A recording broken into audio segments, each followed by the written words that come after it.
Good afternoon, my name is Chris Daw from Lexus of Las Vegas, and today we are going to talk about the brake hold feature. This is a pretty handy feature when we're in stop and go traffic and that we don't have to keep our feet on the brakes the entire time. So let's show you how this works out. So I'm going to start by putting the car in drive, and imagine we are moving down the Las Vegas Strip on a Saturday evening, a lot of stop and go traffic. Now at the first stop here, I'm going to come to a complete stop. I'm going to push the hold button here.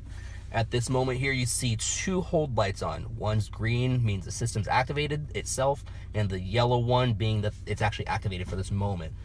I mention that because as I release my feet from the brake for now, that feature stays activated. If you were sitting behind me in traffic, you would see the red brake lights are still activated right now. The people behind me don't realize that I'm sitting here relaxing in traffic. Now when I'm ready to go, I'm just gonna tap the accelerator, and we are on our way. Now here in a moment, I'm gonna come back to a complete stop again. And again, my hold feature is reactivated.